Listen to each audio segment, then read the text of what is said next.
Tiers-livre, écran de nuit. Vous savez que j'ai intitulé cette semaine Dunsany Fantastic Express.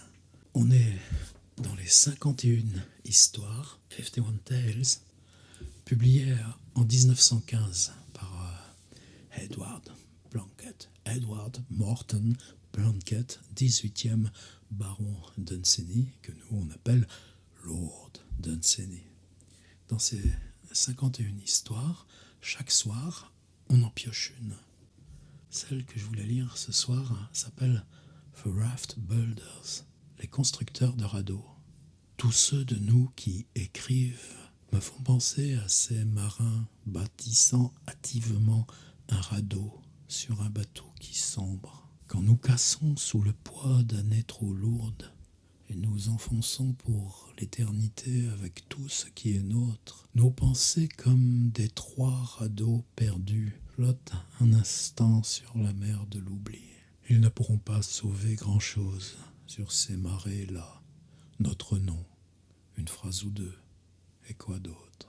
Et ceux qui écrivent comme un commerce pour satisfaire aux caprices du jour. Ils sont comme des marins qui ne bâtiraient un radeau que pour garder la main et distraire leurs pensées de leur ruine certaine. Et leurs radeaux tombent en morceaux avant même que leur bateau ne coule. Voyez maintenant l'oubli qui partout nous entoure, chatoyant. Sa grande tranquillité plus mortelle que la tempête. Et comme jamais les quilles de nos navires n'y ont rien dérangé. Le temps, dans sa profondeur, nage comme un cétacé monstrueux. Et comme le cétacé se nourrit de microscopiques choses, petits airs, petits chants maladroits, des anciens soirs dorés. Et parfois, le cétacé se redresse et renverse de plein bateau. Voyez maintenant la ruine de Babylone surnageant vaguement. Et ce qu'est maintenant ce que Ninive fut. Et déjà leurs reines et leurs rois ont sombré dans les profondeurs et la masse des vieux siècles moussus qui occultent la grandeur effondrée de Tyr et installent la nuit tout autour de Persépolis. Pour tout le reste, à peine si j'aperçois le relief des épaves sur le fond de la mer parsemé de couronnes. Et depuis le début, aucun de nos bateaux ne fut assez fort pour ces eaux. Alors vint le radeau qu'Homère bâtit pour Hélène. Tous ceux de nous qui écrivent me font penser à ces marins bâtissant hâtivement un radeau sur un bateau qui sombre. Quand nous cassons sous le poids d'années trop lourdes et nous enfonçons pour l'éternité avec tout ce qui est nôtre, nos pensées, comme des trois radeaux perdus, flottent un instant sur la mer de l'oubli. Ils ne pourront pas sauver grand-chose sur ces marées-là. Notre nom, une phrase ou deux, et quoi d'autre. Et ceux qui écrivent comme un commerce pour satisfaire aux caprices du jour, ils sont comme des marins qui ne bâtiraient un radeau que pour garder la main et distraire leurs pensées de leur ruine certaine. Et leurs radeaux tombent en morceaux avant même que leur bateau ne coule. Voyez maintenant l'oubli, etc. Ce qui est important pour moi dans ces 51 histoires de Dunsany, bien sûr, il y a ce fonctionnement comme allégorie. On écrit, on fait des livres, livres de mort ici, David Foster Wallace, Clark Ashton Smith, un destin peut-être encore plus sombre que Lovecraft, Patrick Kerman qui a écrit ce magnifique livre qui s'appelle Mastication des morts et qui est mort lui aussi.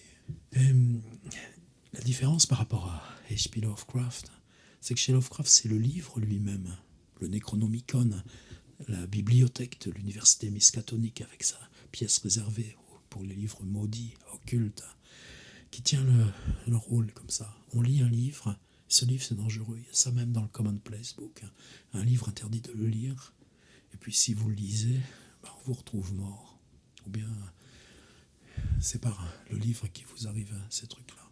Dunsany, non, on est profane, on est séculier. La question, c'est d'écrire. C'est celui qui écrit, et celui qui écrit, il est sur le navire qui sombre, comme ce type qui fabrique un radeau.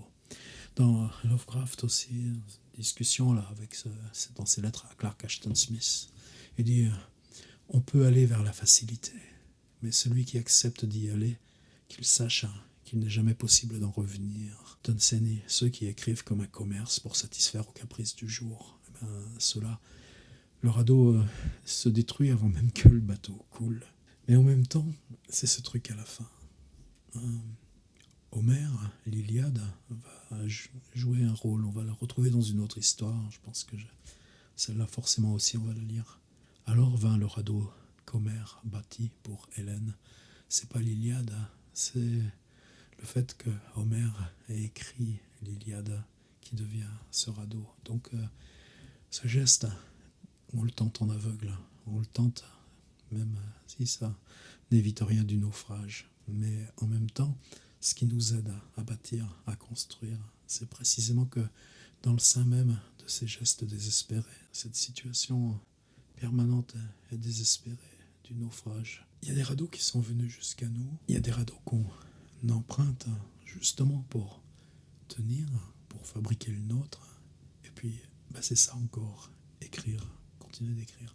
Cette symétrie comme ça où Dunsany ne fait pas référence au livre, mais fait référence à l'écriture, au geste d'écrire. On le retrouvera dans la totalité des histoires. Alors que la symbolique du livre ou de la bibliothèque chez lui est absente, et que ce type, quand il écrit ça, est militaire sur le front dans le plein massacre de 14-18, c'est quelque chose qui, pour moi, fait que ce précurseur, ou ce type dont Lovecraft est sorti tout armé, garde sa pertinence, et peut-être même une indication qui, pour nous, pourrait être supérieure dans la situation qui nous est concédée, ou l'exercice là de parole auquel on peut se livrer. À vous maintenant de savoir ce qu'est votre navire, ce qu'est votre radeau, ou bien ces espèces d'êtres profonds comme dans le Moby Dick de Melville qui se nourrissent de plancton, et puis que tout d'un coup, un coup de queue, et ça peut renverser le plus grand des navires. C'est pour ça que me colle à ces 51 histoires de Dunsany. C'est pour ça que je veux aller au bout et les traduire. Et en attendant, les partager. À demain, 4e.